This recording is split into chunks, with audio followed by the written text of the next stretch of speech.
getting colder and the wind is picking up, so I'll have to make this quick. I needed to come here though. I needed to do that for me.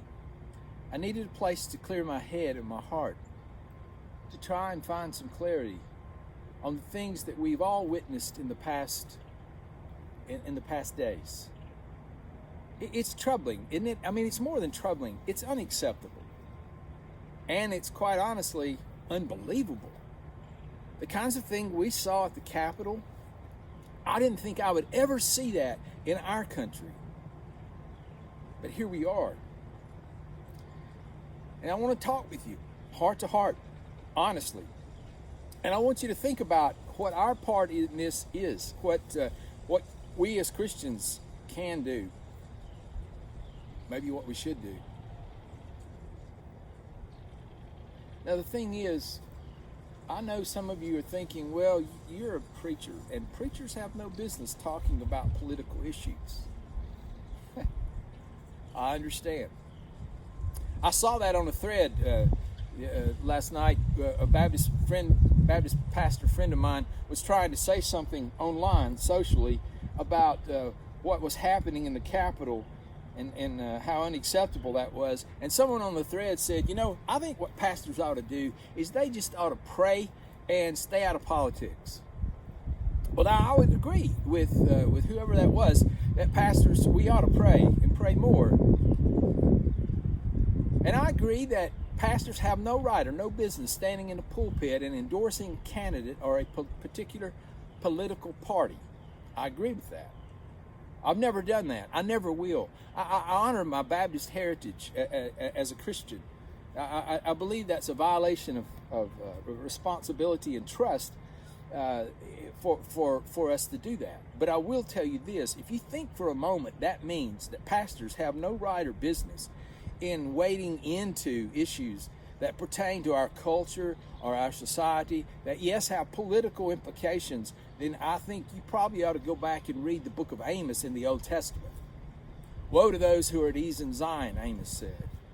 Maybe you ought to read Jeremiah or Isaiah. If you think that, pastors and leaders at this point in history should just remain silent, let's just let it go. We've remained silent too long, haven't we? We let it go. We turned our heads the other way. We didn't want to rock the boat any more than it was being rocked. But the truth of the matter is, we have always had this responsibility to speak truth to power. We've always had that responsibility. And so on this day, I try to offer a word that I hope will challenge you, that will inspire you, that will help you with your own life at this moment in history, individually and both collectively as a people in this moment in history. So here's the thing. If you think that truth doesn't matter, go back to the Bible. What are we told? We're supposed to speak the truth in love. That's what we're called on to do. And here's the thing, for truth to be honored, it has to be acknowledged.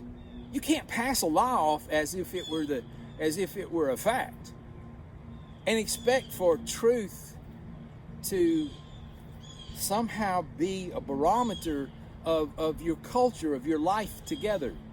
And what we have seen happen in the past months, especially, we have seen a failure of moral leadership in this country.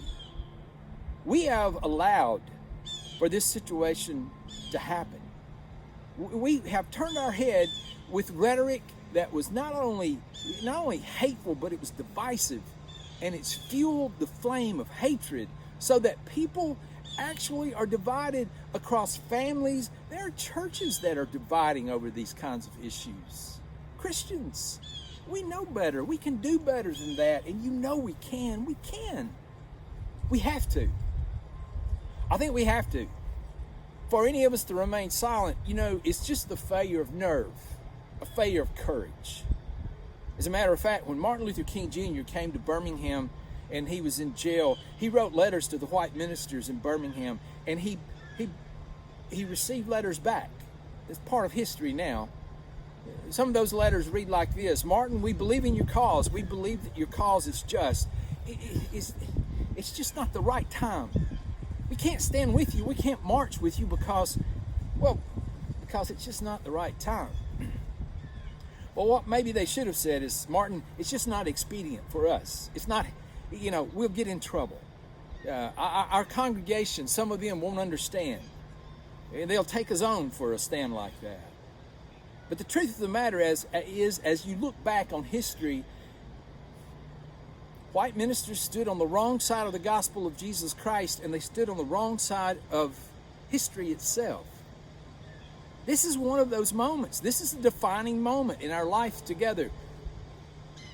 So, no, I'm never gonna engage publicly in partisan politics. I'm not going to tell you who to vote for. I'm not going to tell you which party you should join. It's not my business. I want you to follow your conviction on that. But I will tell you this, that when leadership is failing us morally, when rhetoric is being used to intentionally stir and fuel us in ways that divide us and would hurt us, and for any of us to support that as a Christian, well, that's unacceptable too. Because that is not the way of Christ.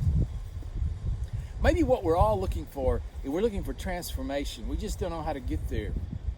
We're looking for change. I don't mean just politically. We're looking to change our own lives.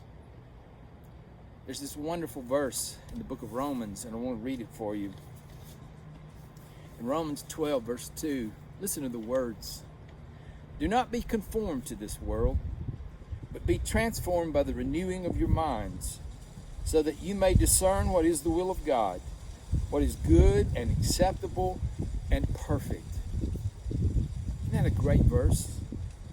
Don't be conformed to this world, but be transformed by the renewing of your minds. We live in a dangerous time. We live in a time where truth itself isn't even acknowledged, certainly not honored. And as I've said before, you can't pass lies off as facts and not expect for the fabric of your life together to fracture underneath your feet. We've seen that happen. Now look, I know how this will play. I've got it. I grew up here. I'm a son of the South. I know this culture.